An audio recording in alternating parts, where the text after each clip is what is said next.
24 horas.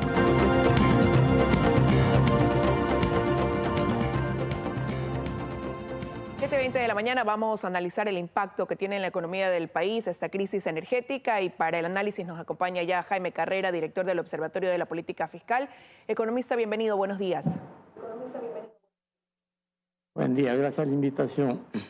Bueno, más de 20 días de apagones, el gobierno todavía dice no tiene una cifra o datos certeros de a cuánto asciende el impacto por las pérdidas que ocasionan estos apagones, pero los distintos sectores sí se han pronunciado.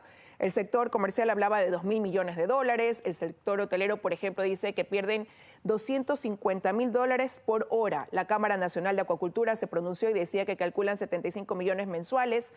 ¿Esto de aquí hacia dónde proyecta la economía en este último trimestre del 2024? Bueno, es bastante evidente, ¿no? Las pérdidas económicas son grandes, hay diversas cuantificaciones, pero es obvio que esto va a afectar a la economía en su conjunto, al empleo, a las cuentas públicas y en general a toda la sociedad. Pero más allá de hablar de cuantificaciones, el Ecuador debe tener claro las causas de esta profunda crisis energética, ¿no? Y el núcleo de esta crisis energética es el desorden fiscal de los últimos 50 años, agudizados en los últimos años, ¿no? Aparte de una economía que nunca ha funcionado bien, que ha perdido todos los fundamentos que debían tener en dolarización y que ha llegado a un extremo de endeudamiento prácticamente insostenible. Mire usted, la deuda pública del Ecuador en este momento es de 79.000 millones de dólares. 79.000 millones de dólares. Si el Ecuador tuviese superávits fiscales de 300 millones de dólares, durante 260 años pagaría esta deuda. Eso le da la idea de la magnitud del endeudamiento del país. En este año, al mes de septiembre, todos los ingresos adicionales que ha tenido el gobierno, por más de 4.000 millones de dólares, por alza del IVA, de reducción de subsidios a los combustibles, autorretenciones, impuestos temporales y una serie de ingresos adicionales. A pesar de esos ingresos, a septiembre las cuentas públicas tienen un déficit importante y se deben más de 4.000 millones de dólares. Y todo el ingreso del Estado no alcanza para cubrir el gasto corriente del país. Y aún así hay déficit y hay cero inversión. Entonces la crisis energética debe mirarse en el conjunto del manejo de la economía y del fisco de los últimos años más, y en general de los últimos 40 años en democracia, o de los 50 años a partir de la aparición del petróleo.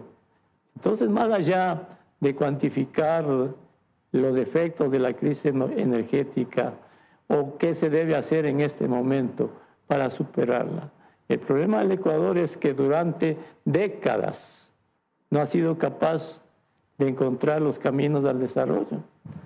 Tenemos una sociedad...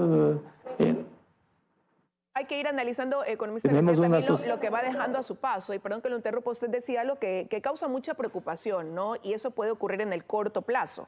Es que va a pasar, usted mencionaba la afectación a los empleos.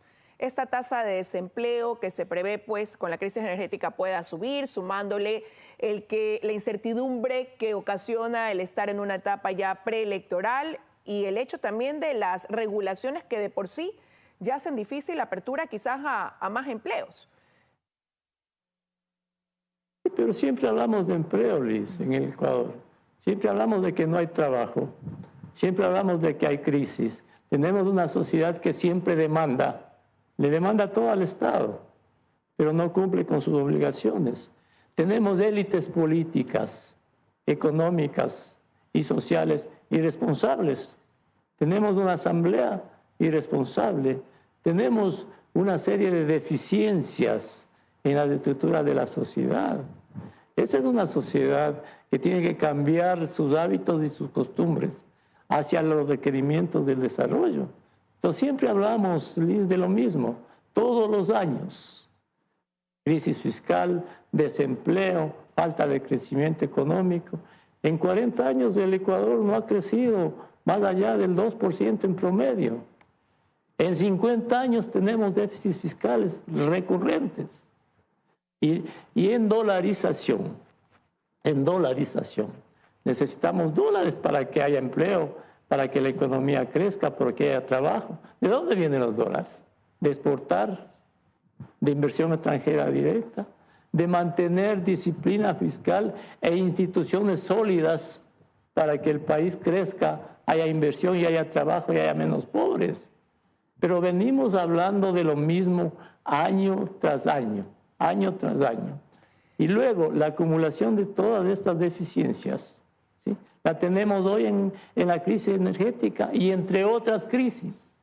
No solo la crisis energética, tenemos crisis fiscal, tenemos crisis económica, tenemos jueces en las cárceles, tenemos el narcotráfico, tenemos la corrupción por las instituciones públicas y privadas.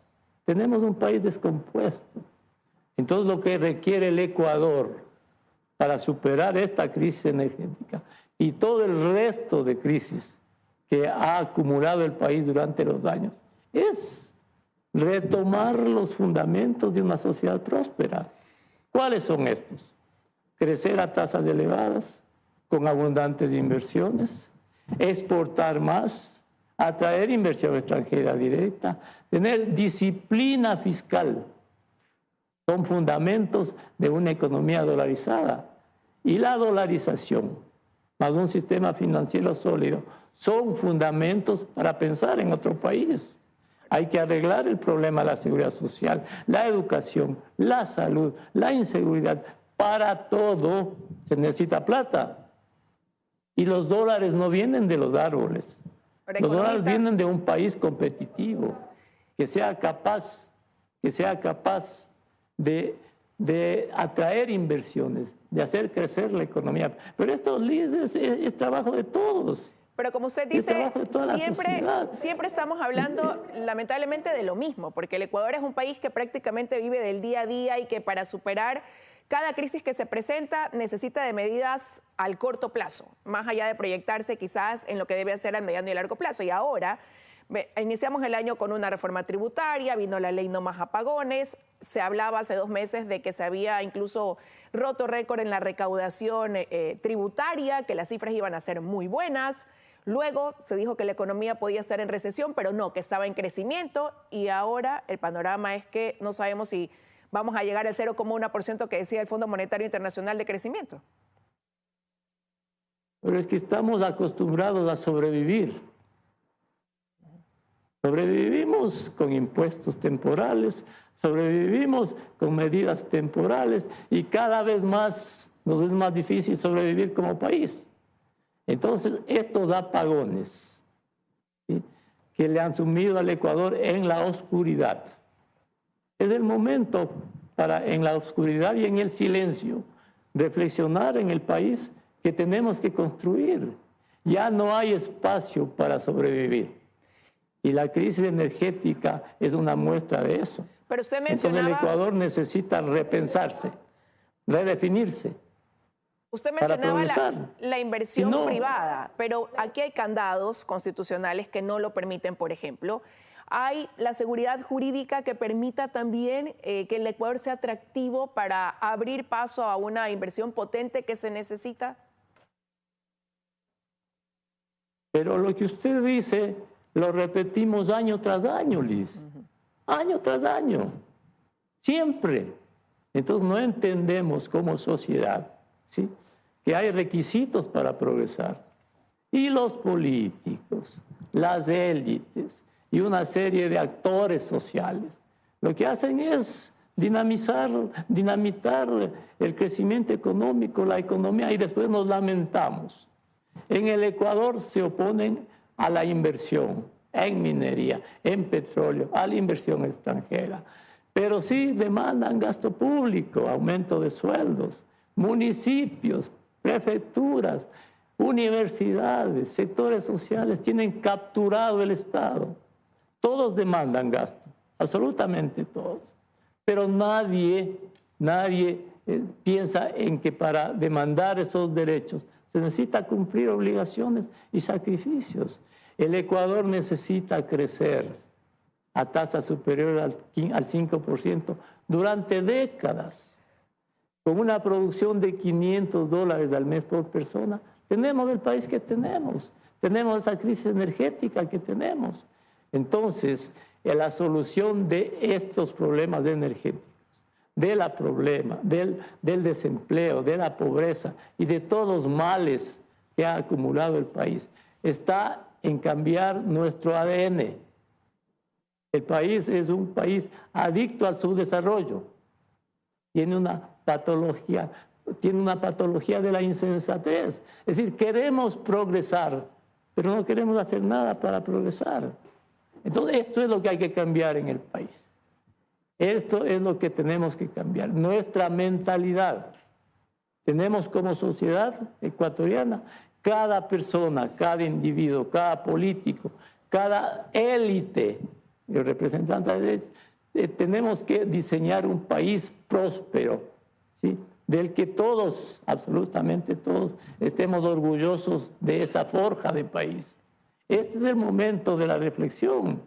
Más allá de lo que se necesite para superar esta crisis, el gobierno tendrá que emplear los recursos que sean necesarios para superar la crisis. Tendrá que no pagar a municipios o al Seguro Social o a proveedores hasta sueldos. Tendrá que superar esto. Pero más allá de esto, necesitamos diseñar un programa de largo plazo para la prosperidad con el sacrificio de todos. Es necesario entender, gobierno y sociedad, que tenemos que administrar la escasez. Y tenemos que administrar la escasez en democracia, alejada de los populismos. Los populismos destruyen los países y consecuencia de esta crisis de muchas es consecuencia de los populismos irresponsables. Entonces tenemos que construir una democracia con libertades, que estemos orgullosos, alejadas de los populismos y con responsabilidades económicas, fiscales, de todos, absolutamente de todos, Liz. Es el momento de pensar en eso. Si no hacemos eso, Liz, el país va a tener una crisis más profunda que la que tiene ahora, ¿no? Que decía que de las crisis se hagan las oportunidades y se marque, se delinee un nuevo rumbo. No, gracias, economista, por habernos acompañado esta mañana con el análisis. Que tenga un buen día. Gracias a usted por la invitación. Buenos días, son las 7:33 de la mañana. Vamos a una pausa y regresamos enseguida para seguir hablando de esta crisis energética en el país.